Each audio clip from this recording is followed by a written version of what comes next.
Dito sa Papa Dudut Stories, ikaw ay hindi nag-iisa.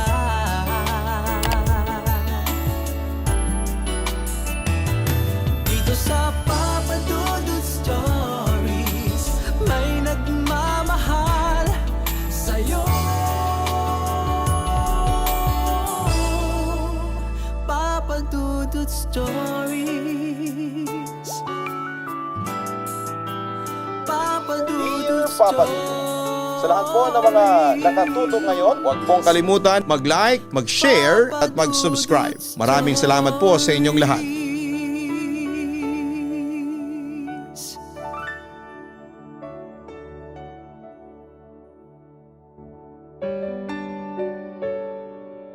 Bago ang lahat ay binabati ko kayo ng isang magandang gabi. Isa ako sa mga silent subscribers ng iyong mga YouTube channels.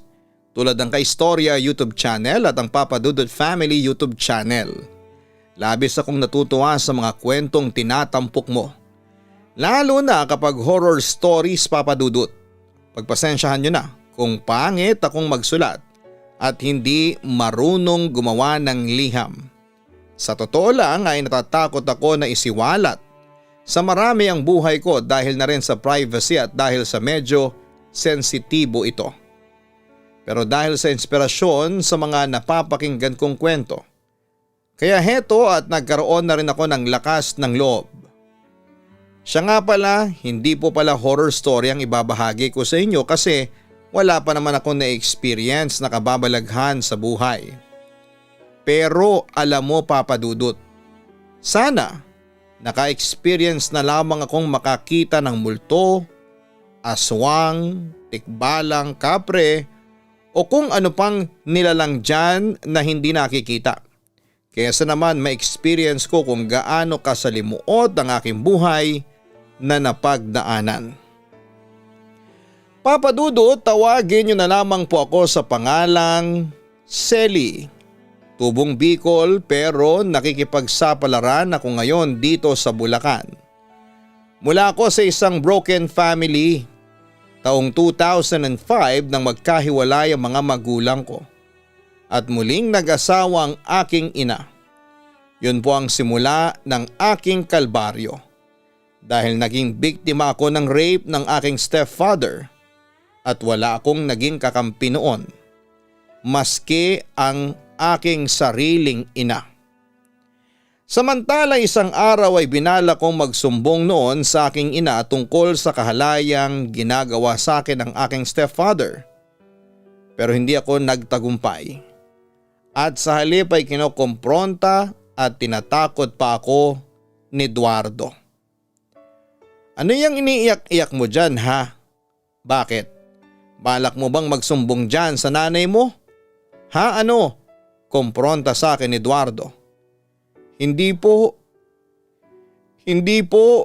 Paulit-ulit kong sinasabi yon dahil sa labis na takot sa demonyong nasa harapan ko.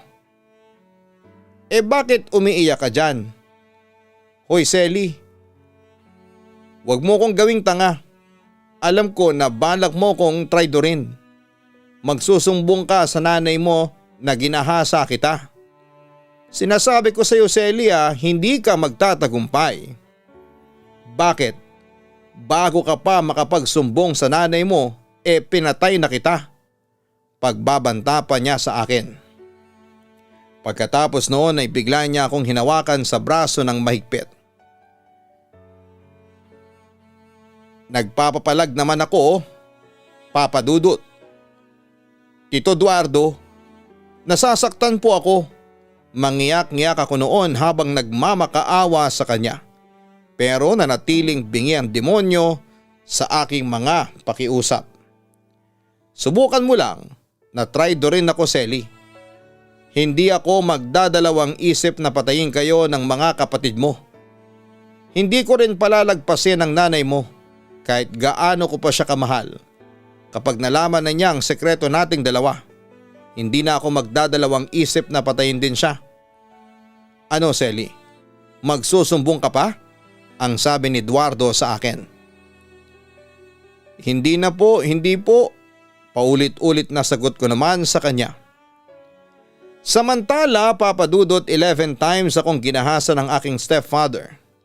Pero wala akong magawa noon. Hindi ko siya maisumbong dahil sa sobrang takot. Kaya wala akong ginawa kundi ang sisihin na lamang ang Diyos sa masalimuot na buhay na ibinigay niya sa akin.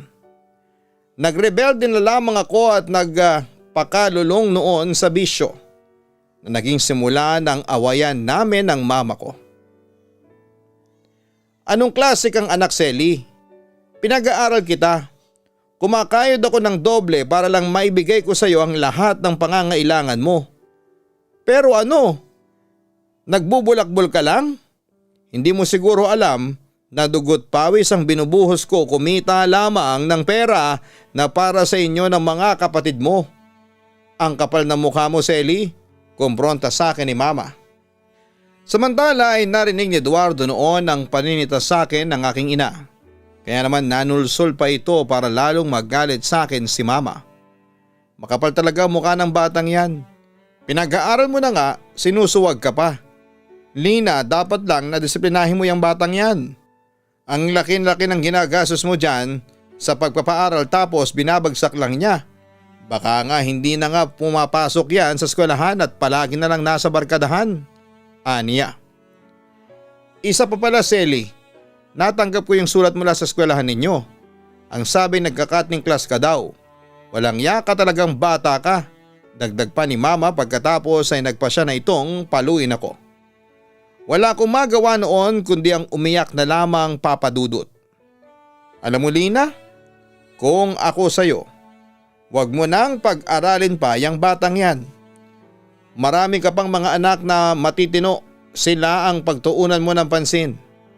Pero Lina, bugbugin mo pa rin yung anak mo para magtanda. Panunulsol pa ni Eduardo. Nasinang-ayon na naman ang aking ina. Tama ka, Eduardo. Dapat nga talagang binubugbog ang siraulong to para magtanda. Sabi pa niya.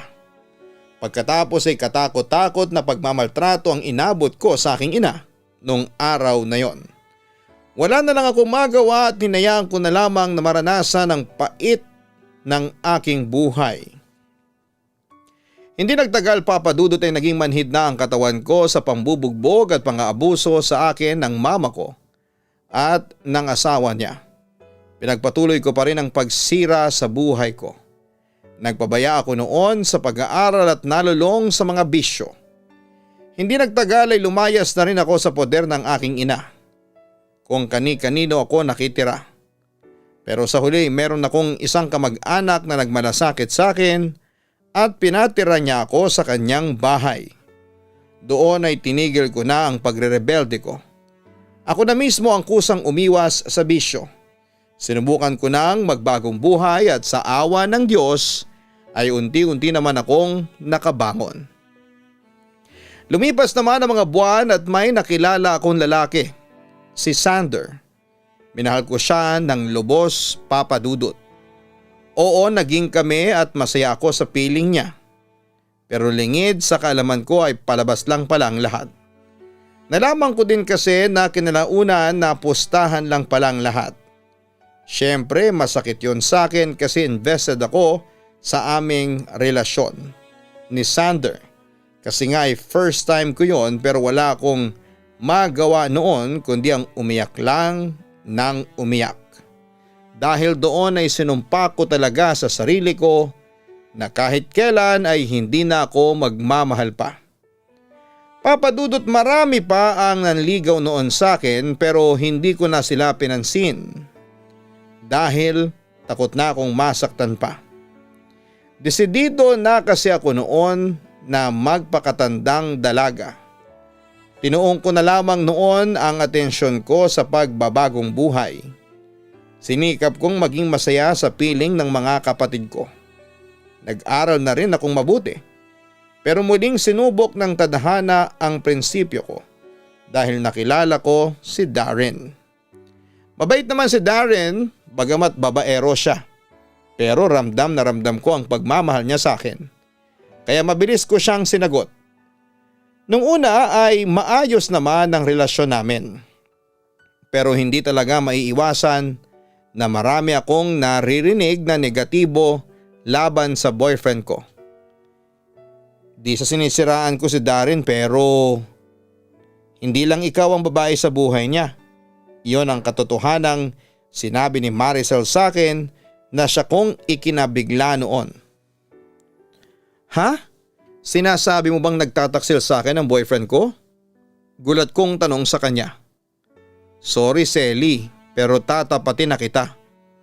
Oo, nagtataksil sa'yo si Darren.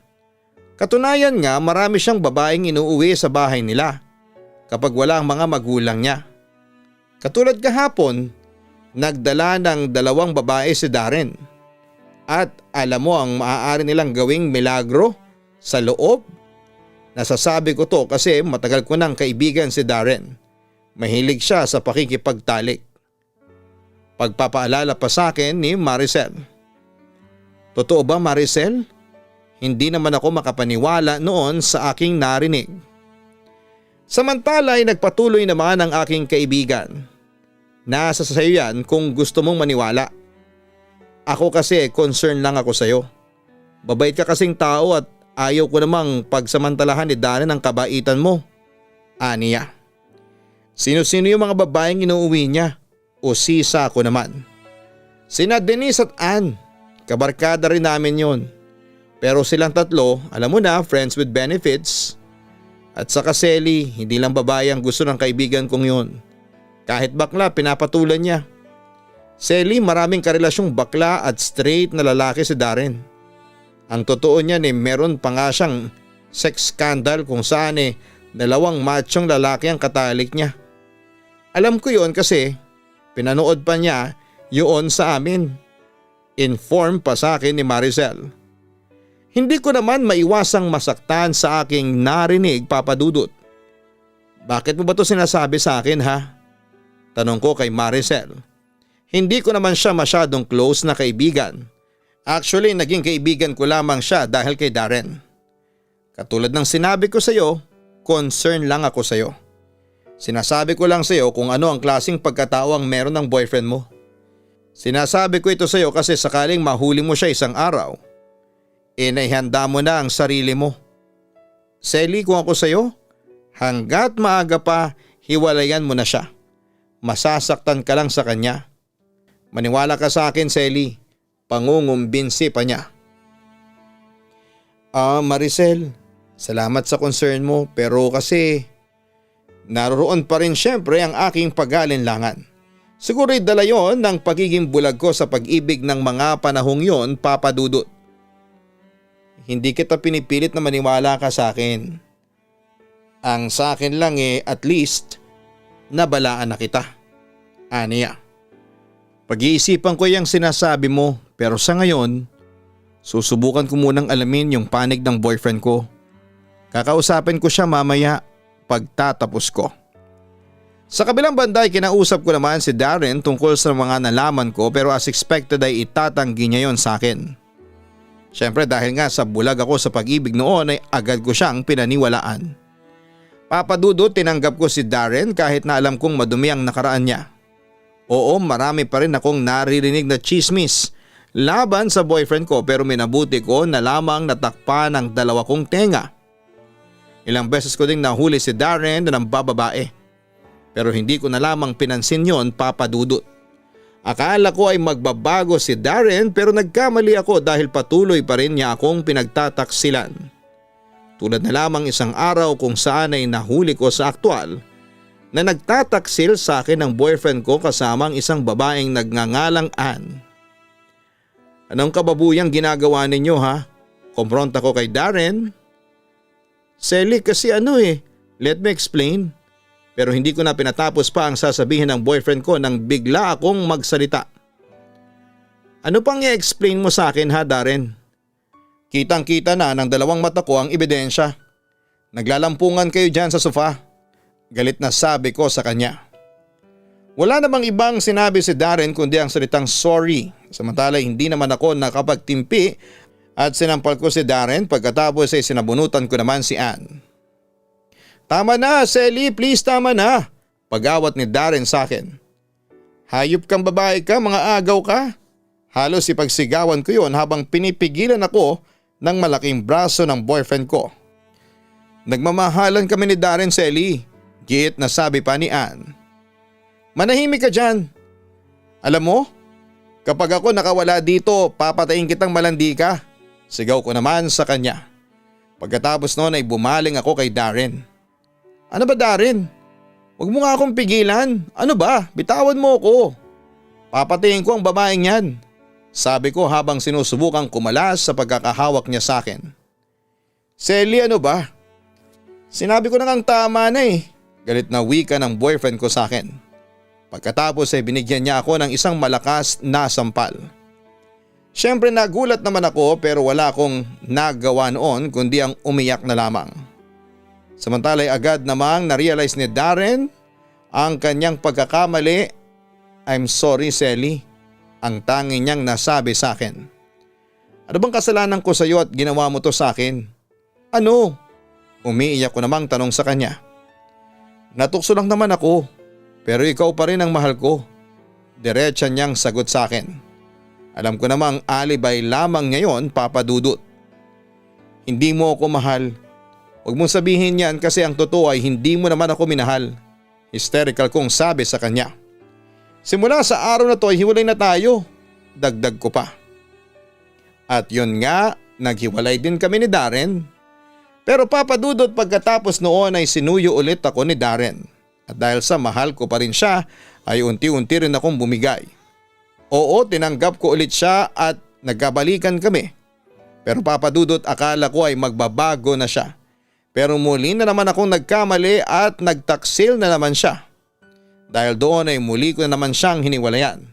Kaso mukhang ayaw akong isuko ni Darren at patuloy pa rin niyang pinapahina ang depensa ko. Kahit na ilang beses na akong nagmatigas na hindi ko na siya mamahalin pa. Papa Dudut, muli kaming nagkabalikan ni Darren sa pangatlong pagkakataon. Nagplano na rin kaming magsama noon kaso'y hindi nga lang natuloy dahil ayaw na mga magulang ko. Nagpatuloy pa rin ang relasyon namin ni Darren kahit na punong-puno ng pagtataksil sa part ng boyfriend ko. Hanggang sa isang gabi, isang nakakagimbal na katotohanan ang dumating sa akin. Selly, sorry. Paulit-ulit na wika ni Darren habang umiiyak siya noon sa harapan ko. Nalito naman ako sa ikinikilos niya noong sandaling yon. Bakit ka nagsosorry sa akin? Tanong ko sa kanya. Pero humagulhol lamang ang boyfriend ko noon at hindi sinagot ang tanong ko. Ano ba kasi? Diretsahin mo na ako. Ano ba, Darren? Nauubos na noon ang aking pasensya. Selly, sorry. Huli na noong nalaman ko, ang sabi niya. Still ay clueless pa rin ako sa kanyang iniiyak. Sabihin mo na kasi. Wala kasi akong panahon makipaghulaan sa'yo. Ano, Darren? Nakabuntis ka ba ng isang babae? O sisa ko? Mamayang kaunti isang nakakagimbal na katotohanan ang nalaman ko mula sa kanya. Nagpositibo ako sa HIV. Papa Dudut, hindi ako makapagsalita ng mga sandaling yon. Sobra kasi ako nagulat sa inamin niya. Sa isang iglap ay gumuho ang mundo ko. Napuno ng takot ang aking puso. Paano na lamang kung pati ako ay may HIV na rin? Siguradong sira na ang buhay ko. Matagal na pala akong may HIV. Pero kanina ko lang nalaman, ang sabi ni Darren sa akin. Posibleng nahuwahan din kita. I'm sorry, Selly. Sa puntong yon ay napahagulhol lamang ako habang tinatawag ang Diyos. Napadasal ako ng di oras na sana'y panaginip lang ang lahat. Mapatawad mo pa sana ako sa ginawa ko sa iyo. Mangiyak-ngiyak na wika ni Darren. Minahal kita, Darren. Binigay ko ang buong tiwala ko sa iyo. Pero hindi ko sukat akalain na magagawa mo to sa akin. Bakit? Bakit ako pa? Ang sabi ko naman sa kanya. Pagkatapos noon ay hindi ko na napigilan ang bugso ng aking damdamin at pinaghahampas ko si Darren habang hysterical na umiiyak. Kung papatayin mo ako ngayon, sige gawin mo. Hindi ako papalag, hindi ako magagalit sa iyo.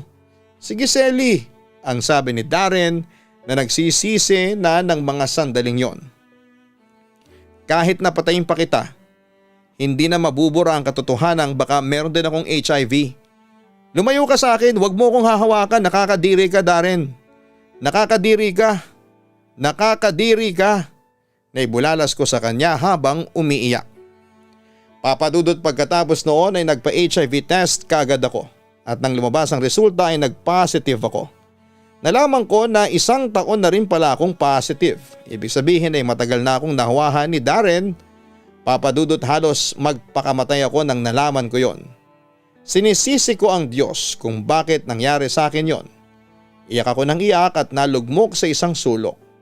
Naisip ko tuloy, buti pa si Cinderella, nahubad lang ang isang sapatos niya at nakita na niya kaagad ang true love niya at kaginhawahan sa buhay. Samantalang ako, hinabad na sa akin ang lahat pero sa huli naloko lamang ako at nahawahan pa ako ng nakamamatay na sakit.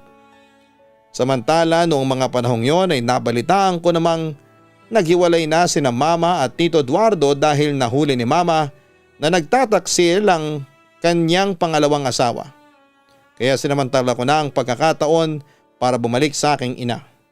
Pinagtapat ko sa kanyang lahat na biktima ako ng panggagahasa ni Eduardo hanggang sa pagkakaroon ko ng HIV. Nanlumo naman si Mama matapos niyang marinig ang aking sinapit. At nangako siya na bilang ina ay tutulungan niya akong harapin ang pagsubok na yon sa aking buhay. Papadudot sa ngayon ay eto, buhay pa rin ako dahil sa mga gamot na iniinom ko para hindi lumala ang sakit ko. Kasama ko pa rin si Mama at nagtutulungan kaming mabuhay sa pamamagitan ng pag-online selling. Sinikap kong magbagong buhay at sa awa ng Diyos. Kahit na may HIV ako ay nagagawa ko pa rin mamuhay ng normal. Doon ko napatunayan na mali pala ang stigma dati sa mga taong may HIV. Kasi noon kapag may HIV ka ay wala ka ng pag-asang mamuhay ng normal at masaya. Pero eto ako ngayon, masaya sa buhay kasi ramdam na ramdam ko ang pagmamahal ng mga taong tunay na nagmamalasakit sa akin. Samantala, kamakailan lang ay nabalitaan kong sumakabilang buhay na si Darren. Dumalo ko sa kanyang burol at libing. Bagamat naging masalimuot ang buhay ko noon sa kanya, ay pinatawad ko na rin siya sa kanyang mga kasalanan sa akin. Papadudot hanggang dito na lamang po ang sulat ko. Gusto ko po sanang humingi ng advice sa inyo, sa mga taong may katulad ko na karanasan. Tandaan ninyo na ang pananampalataya nyo lamang sa Diyos ang magpapalakas sa inyo. Maraming salamat po sa inyong lahat. Aabangan ko po ang mga mensahe ng inyong mga sender sa comment section ng inyong YouTube channel para sa kanilang mga advice. Ang inyong lingkod, Selly.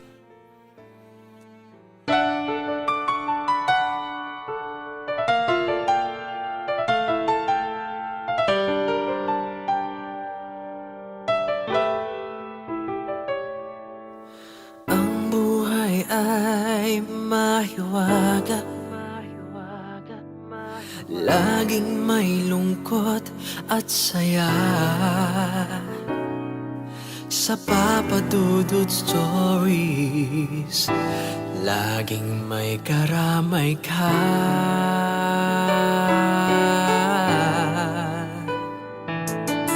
Mga problemang kaibigan, dito ay pakikinggan ka. Sa Papa Dudut Stories, kami ay iyong kasama. Dito sa Papa Dudut Stories, ikaw ay hindi nag-iisa.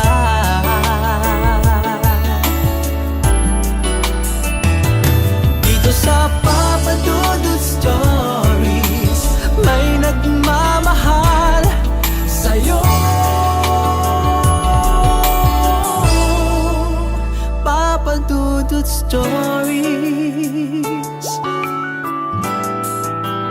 Papa Dudut Stories,